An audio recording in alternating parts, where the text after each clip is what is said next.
Welcome back to Your Average Witch, where we talk about witch life, witch stories, and sometimes a little witchcraft on the full and new moon every month. In this episode, we meet Summer, an indigenous witch in Oklahoma. I met Summer at Anahata's Purpose last year. Summer tells us about why she doesn't use white sage, gives advice on grounding, and spins a tale of how she might have just missed Bigfoot.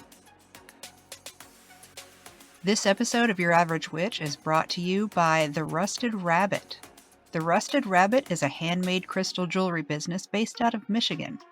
Whether you're looking for a head-turning statement pendant or something more simple and dainty, they've got the piece you need.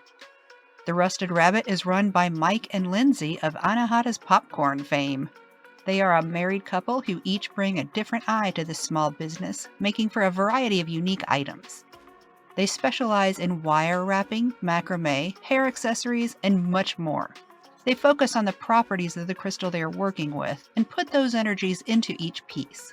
Check out The Rusted Rabbit to find bold jewelry that's made with love and intention, made for witches by witches.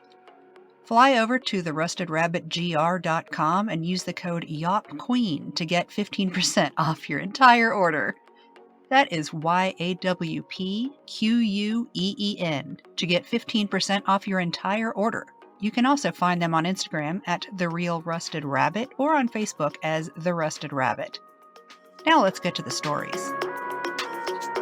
Hello, Summer. Welcome to the show. Hi. Thanks for having me. Would you please introduce yourself and let everybody know who you are and what you do and where they can find you? Absolutely. My name is Summer Parker. You can find me at Highly Creative Native on Facebook. I have an Etsy shop where I sell handmade beaded items as well as whatever else strikes my fancy.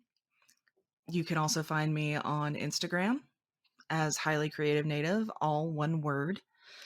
And I hope you stop by and like my stuff. I work hard on it. Buy her stuff. Yeah, Buy well, her that would be stuff. preferable. That would be preferable.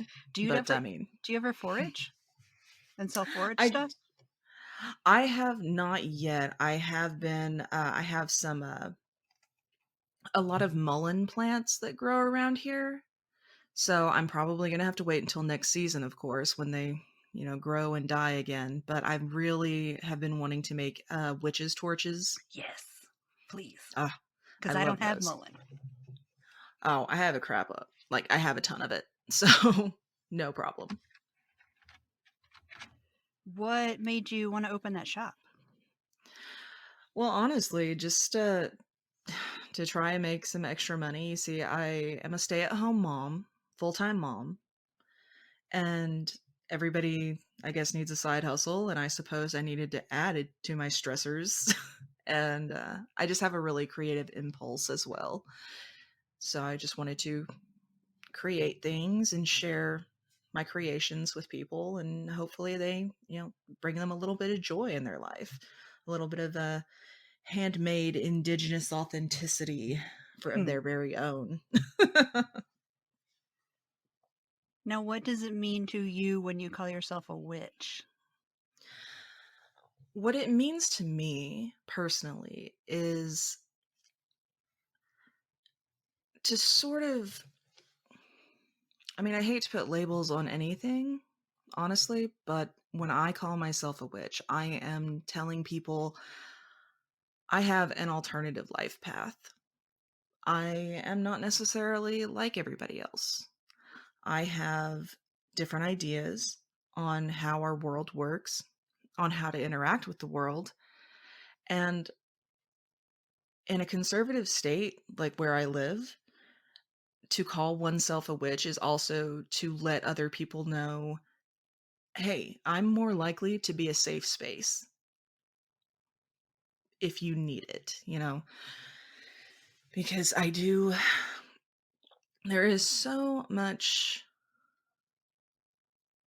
Christian influence, like really heavy Christian conservative influence, and it can get a little I mean, I think we all know the history of what the church is capable of, especially with those who don't necessarily agree with or identify as Christian.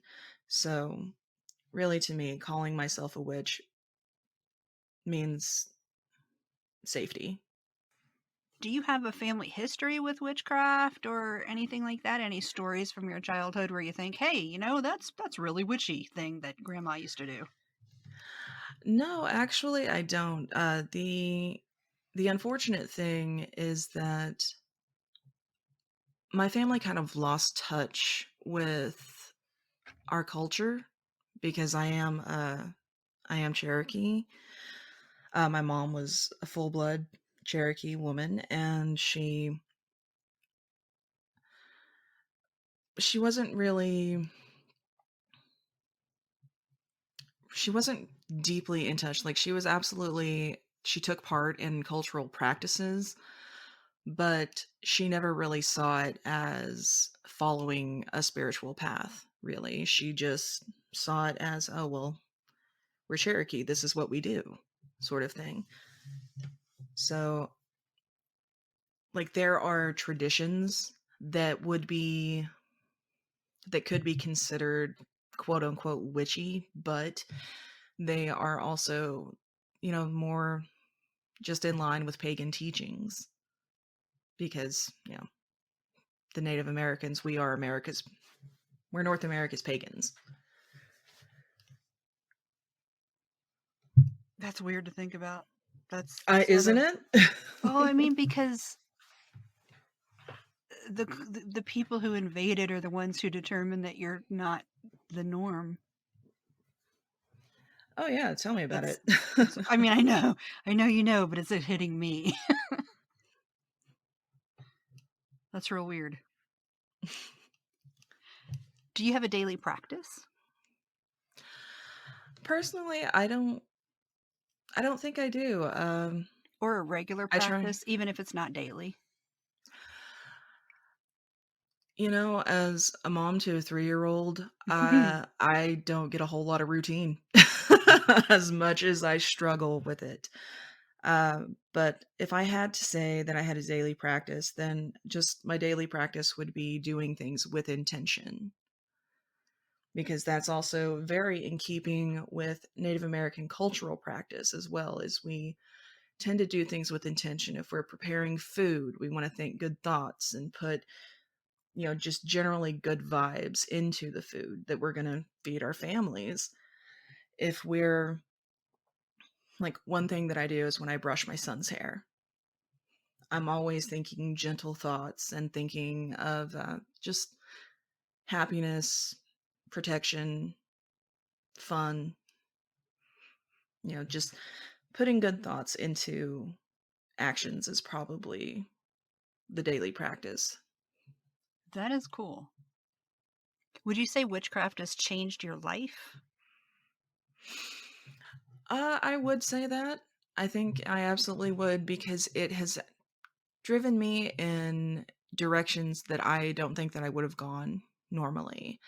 And not only that, but just it being a spiritual practice, it has opened me up to a lot of different ways of thinking and different ways of viewing the world. Like the idea of energy transference and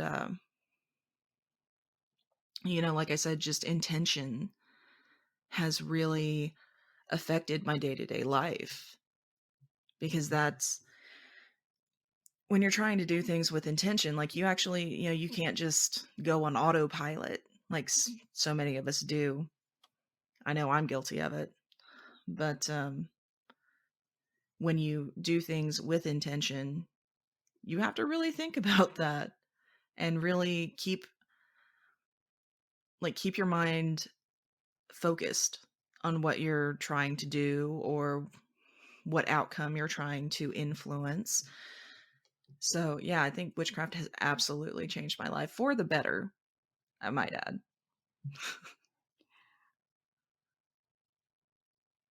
Okay, I have a question. Okay. Maybe it's a statement. I don't know. Something's about to come out of my mouth. Okay. It seems like the things that you grew up with, spiritual practices from your culture, you don't consider as part of your practice. It's like separate. Yeah, in a way, there is a line there because I don't that line is steadily blurring because I am actually not as connected to my culture as I would like to be, and I haven't studied my cultural practices as much as I have, methods of witchcraft like meditation and all of that. But what I am finding more and more is that they're pretty much the same thing. They are very, very similar because something that, at least in my tribe, something that we like, a practice that we, well, just in the way that we lead our everyday lives, is meant to be with intention. And in with because the natural world is kind of seen, we're a part of the natural world. So it we move through it, but we're also moving with it. I don't know if I'm I understand. Well, I think I understand what you're saying. Like if you're in a river, you can just be standing there, or you can be crossing the river, or you can be in the river and you're like traveling it either with or against the yes. current. Yes. Exactly. But Yay! yeah, yeah.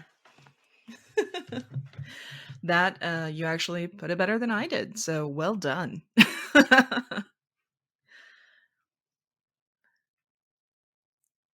think you're the only person I know who identifies as an indigenous person that I'm aware of. If you're my friend and you've told me a million times, I'm stupid and I've forgotten. I'm a flake. I apologize. But to right this moment, Summer's the only one I can think of. So if I ask questions that seem dumb, one, I apologize, and two, you don't have to answer them. But that's why. Well, to be fair, we are, at large, we are pretty rare. So What would you say is the biggest motivator in your practice? to me, it is about healing because my childhood, it wasn't necessarily the worst childhood you could possibly think of. It was traumatic and it was abusive at times. And I think a lot of us run into that, in a lot of us in my generation, because our parents, they didn't really know how to parent effectively. So now you have this whole generation of people out there who are having to relearn how to parent them, like having to parent themselves, Mm-hmm. as well as trying to raise the next generation.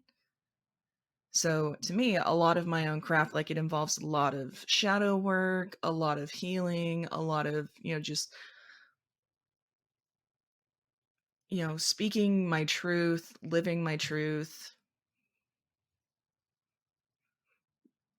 and reconnecting to source, basically. Hmm. Do you feel like you ever have imposter syndrome? Oh, absolutely. Literally every day, or every time that something quote unquote otherworldly happens. I get really excited in the moment, and then later on I'm like, well, it could have been, XYZ, like that. It could have been the wind that I heard instead of, spirit talking to me, or I could just be having crazy thoughts instead of, because I have a touch of a mediumship. And so there are times where I don't want to say I hear voices, but I kind of do in a way. And I mean, who isn't going to question their sanity if they're hearing voices? I mean, come on. Everybody seems just. I remember Charlie said that. She thought she was crazy at first. Yeah. Like there were times, because I started coming into that when I was pretty young, like 10, 11 years old when it really started kicking in. And there were times where it would be like over and over, summer, summer, summer, summer. And it would be, That sounds terrifying, dude.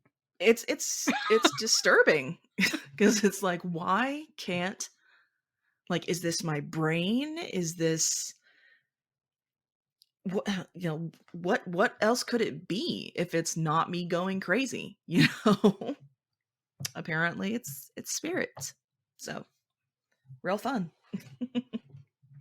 What do you do to counteract that feeling that, oh, this can't be real?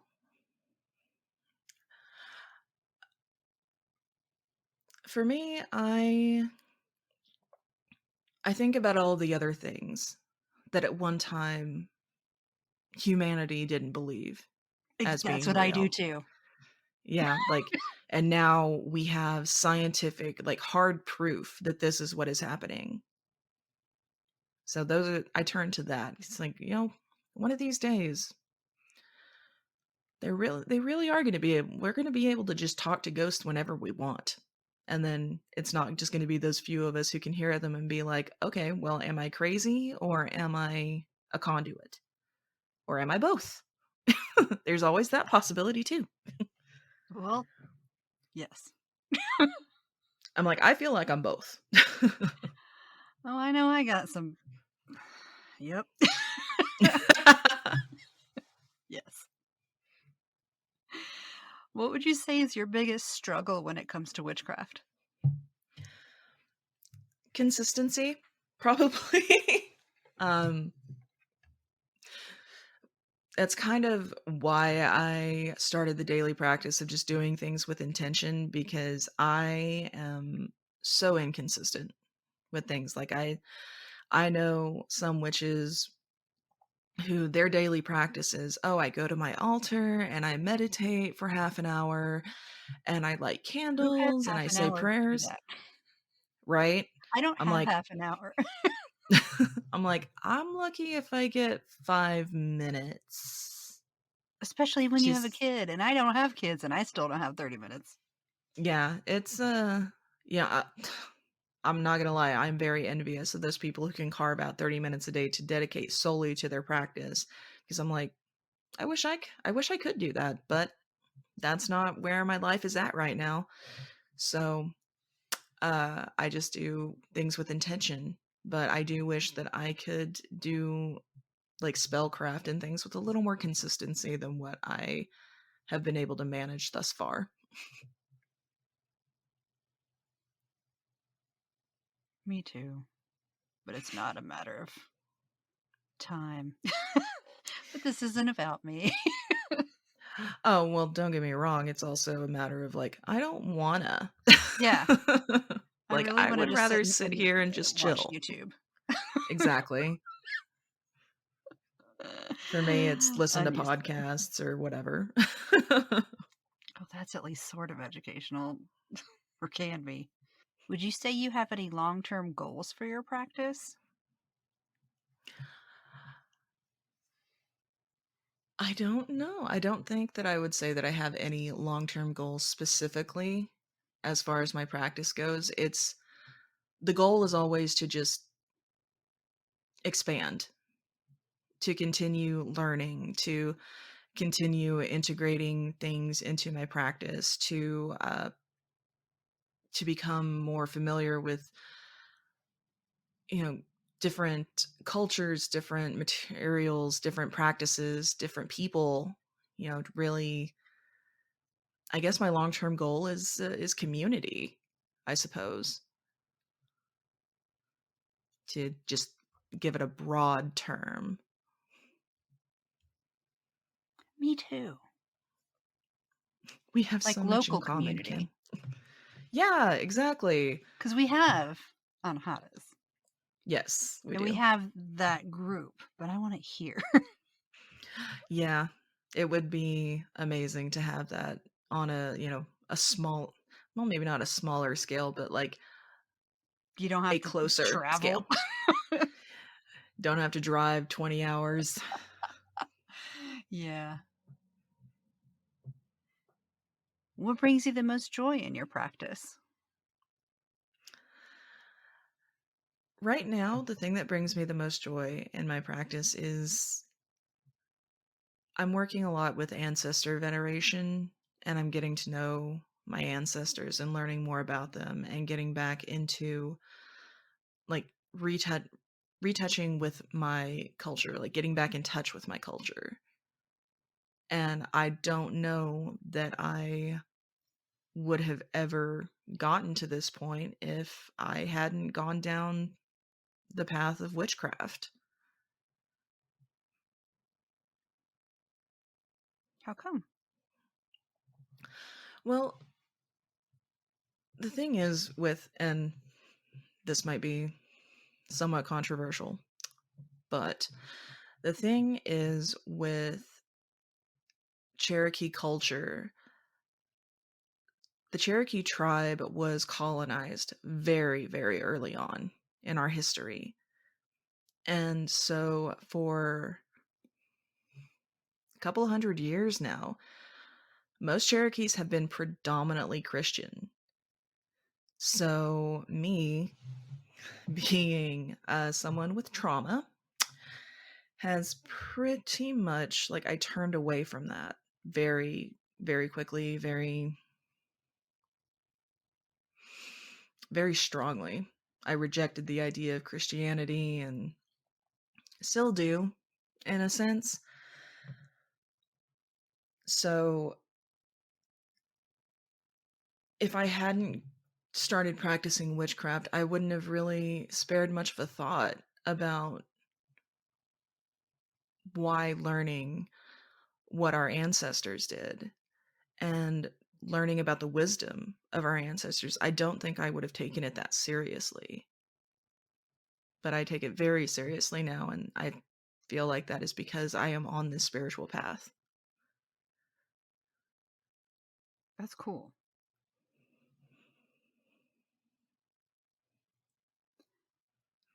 What would you say is your biggest fear in witchcraft?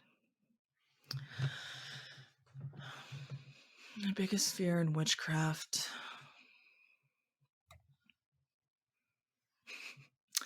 Honestly, spiritual psychosis is a big fear of mine because I'm already questioning myself because I'm like, I can hear spirit sometimes and I don't, like, you question that, especially in the beginning. Like, I have only begun, like, I've barely begun to get into the, I guess, into the regular practice of mediumship. Like, I haven't, like, I can hear spirit, I can talk to spirit, but it's kind of rare, and I don't necessarily have a say so over when it happens. So you can't necessarily initiate a conversation, they just come to you when they feel like it? Yeah, at this Oh point, yes. gosh. Yeah, it makes for interesting outings sometimes. Man, I want you to come to I want you to come here. Come here for Gem Show. And then wander I around my would love to yard. try. Then wander around your yard. Yes. Just be like, "Okay, what are you picking up?" Yeah, exactly. Well, yeah.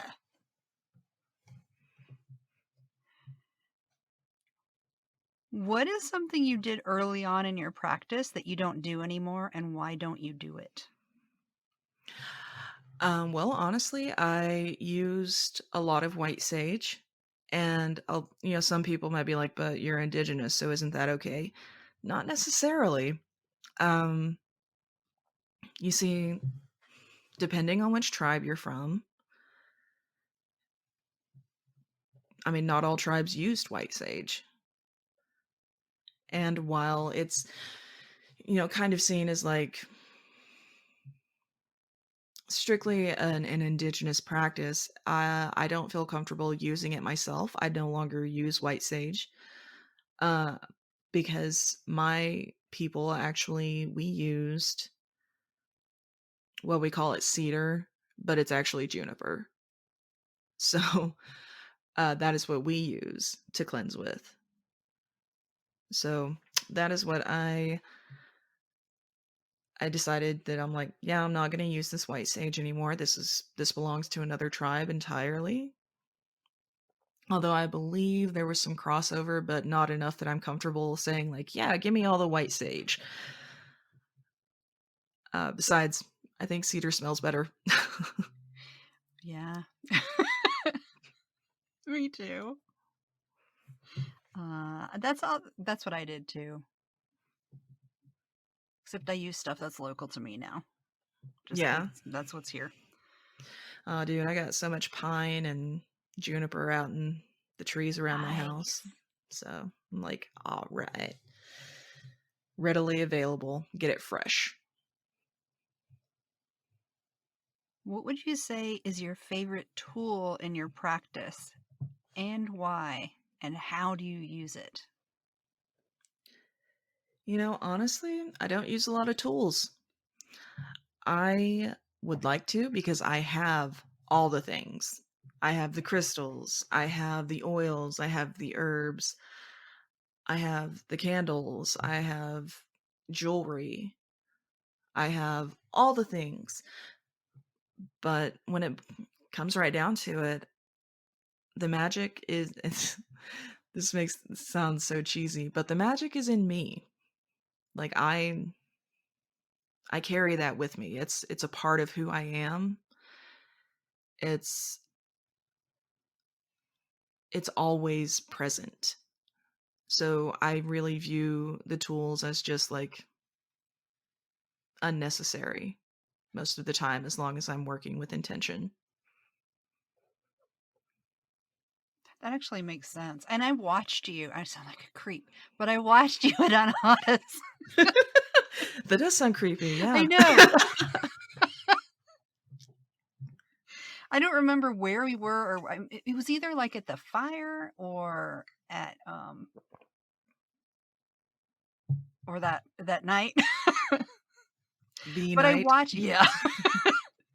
I watched you doing something, and it was just interesting and different from anything I had seen before. That I have it's a very vague memory. I just remember that thought that's new. That's interesting. There's no telling. It Honestly. looked like you were working with air. Oh, yeah, I think you might actually be talking about the night in question. Yeah, Um, probably. yeah, I that's kind of, that was actually something that I don't typically do, but it's something that I was pulled to do in the moment because it's kind of like in my personal practice, energy is ever present and it's ever flowing. And so in that moment, it felt, the energy in the room, it was, I mean, you were there, it was, ugh. Yeah. And it felt like movement was needed to loosen that hold and like I don't want to say physically, but I'm going to anyway to physically pull it out of the room was see, I kind of visualize almost like cords. Like you I was hear about thinking your cord slime. cutting. It could be like miasma, something like just something stagnant, something that's sticky and thick in a sense, like in an energetic sense. It's just thick and gross. And so in that moment it just felt right to get that energy stirred up, to loosen that energy up, to get it to break its hold that it had in the room, if that makes sense.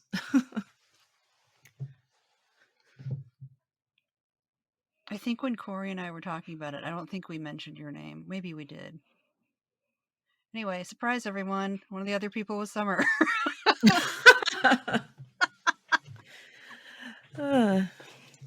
Yes, the night at Anahata's.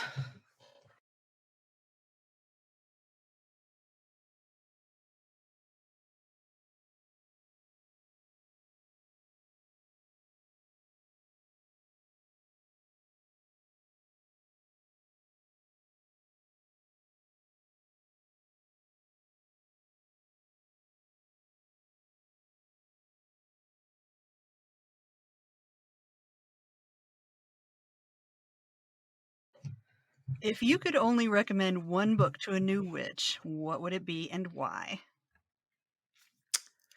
You know what? I'm going to open it up. It doesn't have to be a book. One Okay. thing, one source of knowledge. One source of knowledge.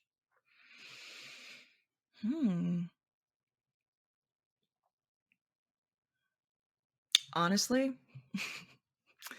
and I'm going to seem like such a brown noser, your podcasts, like your witchy podcasts. Mine? Absolutely. Yes, yours as well as the Witch Bitch Amateur Hour. That one makes sense because they actually educate. Well, I mean, yes, they have the education part of it, like, hey, this is what you want to, or this is what this stuff is typically correlated with, this is what it does. But with your podcast, you get a glimpse into the practices of other witches. You get a more like intimate, kind of more of an intimate look into what other people are doing. And then you can kind of draw from that. I mean, believe it or not, Kim, this is a pretty educational podcast. It's fun, but That's it's also like educational in a way. cool. So yeah, you can tag your podcast as educational now. That never occurred to me. Edutainment. Oh yeah? Uh, wow. Well, cool. Thanks. That was not at all what I expected you to say. No, I love getting looks into how other people practice and how, they take this knowledge and how they apply it. Like I find it very interesting because we all have different ideas and we all have different practices, and somebody might have a way of doing things that feels more right to someone else, so that they can incorporate that into their practice and move forward, having learned this new idea or skill or what have you. Would you say that your environment has shaped your practice?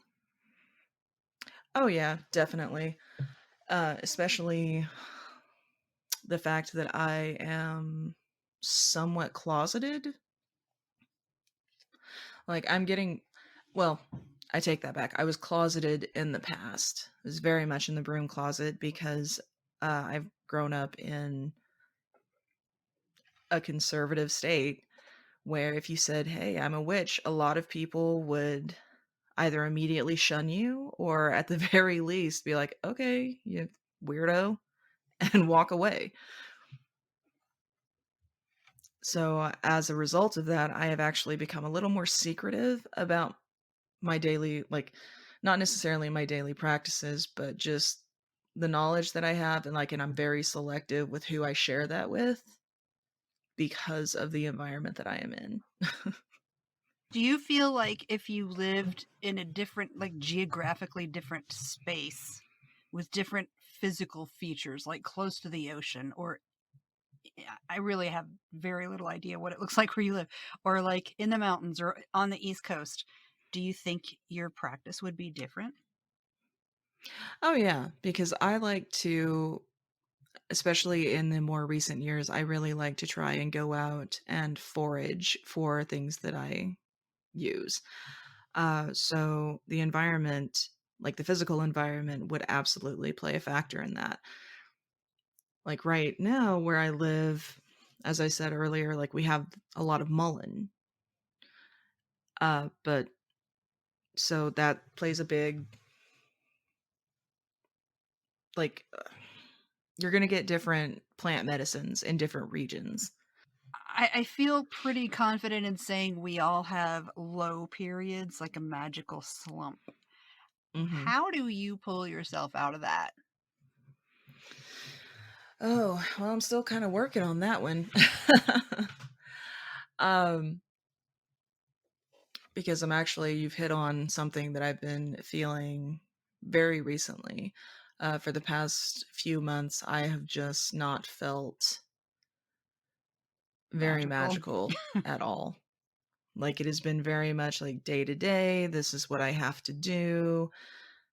This is what I have the energy for. And that is it. And it's a very limited number of things at this point. But I have been finding that I'm pulling myself back out of it. And the way that I've been doing that, the way that I've been pulling myself out of my latest magical slump is I turn to nature. I start trying to pay more attention to the things that are going on around me. I There are times when I'll go out to my yard and I'll just sit in the grass. I mean, obviously not recently because it is hella cold outside, but I will sit down and I'll watch insects and what they're doing, or I'll watch birds, or just even the wind blowing through the trees and thinking about, well, what would it mean to be a tree? Like I really try to ground myself in the earth and how it all works together, and just in that makes me feel magical because I'm a part of this giant amazing amalgamation of living organisms and just energy, and I'm lucky enough to be a part of that. So it kind of snaps me out of it and makes me realize, hey, get up. Like you're not doing anything. Do you ever work with other witches magically? Oh, oh yeah. Yes, I have. It's kind of rare, but I mean, well, I mean, you were there that night. Oh, yeah. Yeah. That was Legitimately actually forgot immediately. it's okay. That entire weekend is kind of a blur. But it is rare that I work with other witches, and it's not necessarily because I don't want to work with other witches, but it's more of a like there aren't a whole lot of witches around me to work with. Yeah. And the ones that I do know, I'm more of a solitary practitioner anyway, but the witches that are around me, like I'm not necessarily like, hey, we're super close. I feel like that's a very personal, almost intimate act to blend your Oh, magic with yeah. somebody else's magic. Absolutely. So I'm very selective about the people that I would do that with. What or who would you say are the three biggest influences on your practice? Hmm. The three biggest influences on my practice currently,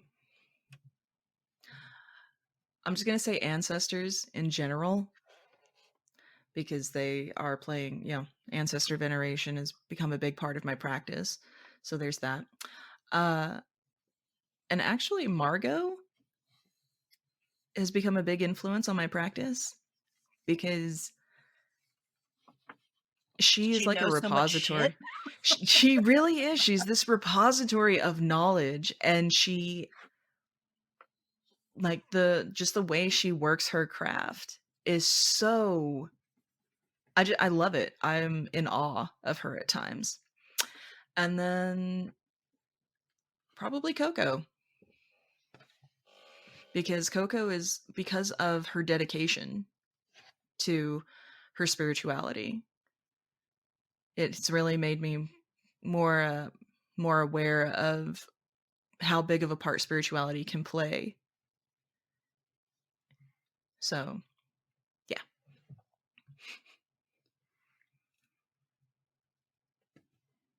Do you have anything you want to tell if there's a new witch who's just starting out? Do you have any words of wisdom? Learn to ground would be the first thing that I would tell any new witch. Meditation and grounding is it's gonna save your mental health because there are, and I think that's just generally a good life rule. Honestly, having been in therapy for a large amount of time, if I didn't know how to ground myself, then I would be crazy. Like emotionally, it would be an emotional roller coaster if I did not know how to ground. So, learn to ground, try to meditate. If you can't meditate, just learn to ground. It's okay. Go out there, put your feet in the dirt. It's fine. How do you ground yourself? You specifically. If I'm able to, I will go outside and I will put my feet in the dirt if I'm able to. If I'm not able to do that, I I kind of do this visualization where I root myself wherever I am. So, say if I'm, sitting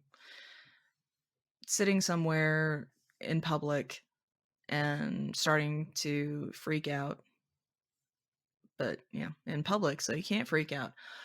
I will sit there, take a few deep breaths, and I will visualize roots growing from the bottoms of my feet to every part of me that is touching something, like if I'm sitting or standing, what have you, and just moving toward the ground, moving toward the earth, and pushing through whatever obstacles might be there, asphalt, concrete, tile, what have you, whatever is there.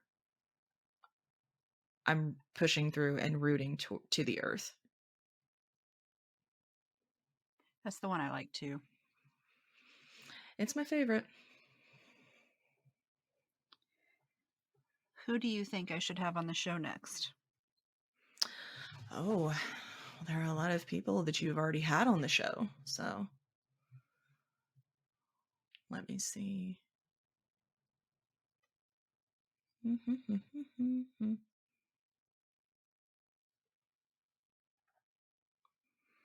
Because I'm like, you've had Margot on your show.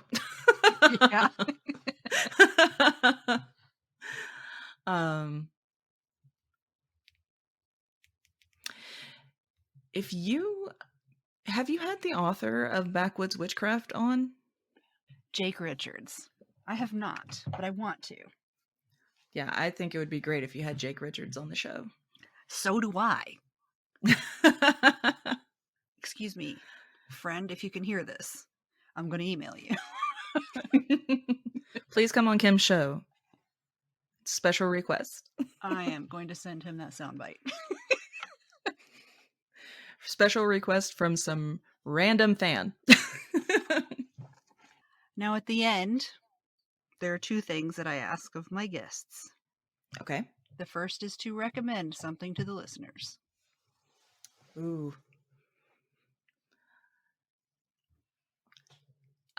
What I recommend for your listeners is take some time every day and stretch. Stretch your body. Take care of it.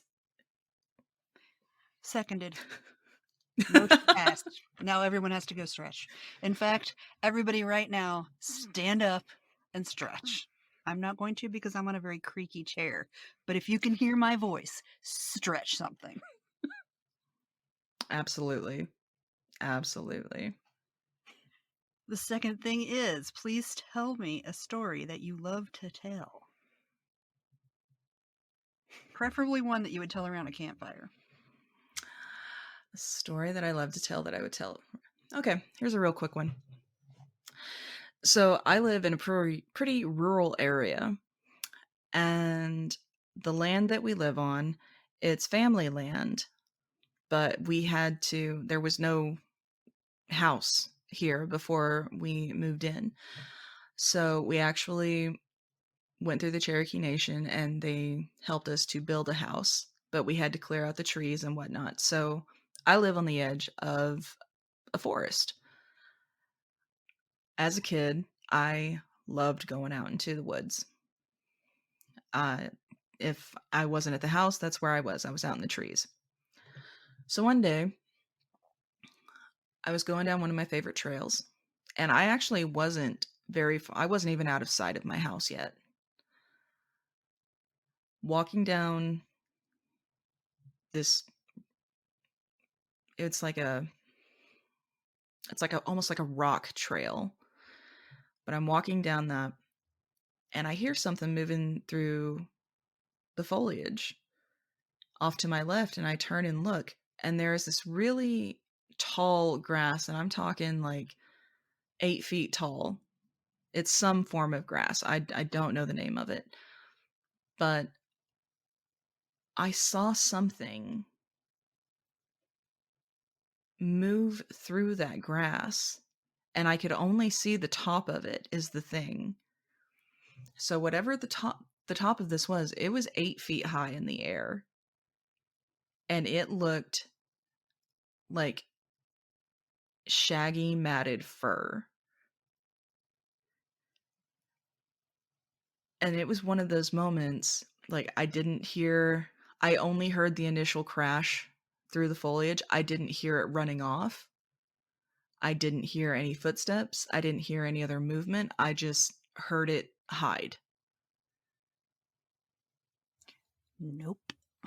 Yeah, exactly. So, Did you smell anything? not that I can remember, no. But I did turn tail and go back to Yeah. the house. Like, I Good. didn't even run. It was one of those things where I was just walking. I froze, saw what I saw, and then thought to myself, probably need to go back to the house now. And then turned around and walked very calmly back to my house.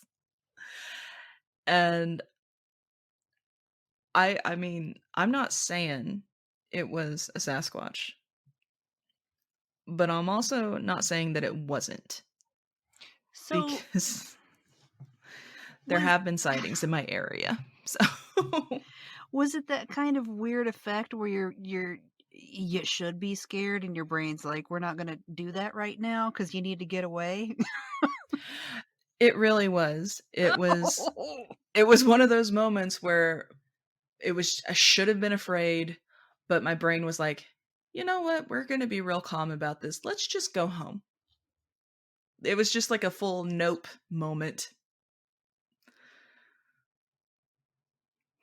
Jeez. Okay. Well, thank you for being on the show. Well, thank you for having me. I hope it turns out well. Okay. And I'll see you on the internet. See you there. Bye. Bye. Thanks again to Summer for sharing her stories with me. Be sure to stop by therustedrabbitgr.com to check out our sponsors. And thanks for listening. Hey, thanks for listening to this episode of Your Average Witch. You can find us all around the internet on Instagram at Your Average Witch Podcast, Twitter at Average Witch Pod, Facebook at facebook.com/YourAverageWitchPodcast, at YourAverageWitch.com, and at your favorite podcast service. Want to help the podcast grow? Leave a review. You can review us on Amazon and Apple Podcasts, and now you can rate us on Spotify.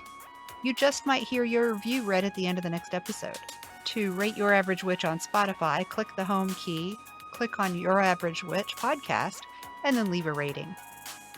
You can also support the show by going to patreon.com/cleverkinscurios. If you'd like to recommend someone for the podcast, like to be on it yourself, or if you'd like to advertise on the podcast, send an email to youraverageWitchPodcast@gmail.com. Thanks for listening, and I'll see you in the moon changes.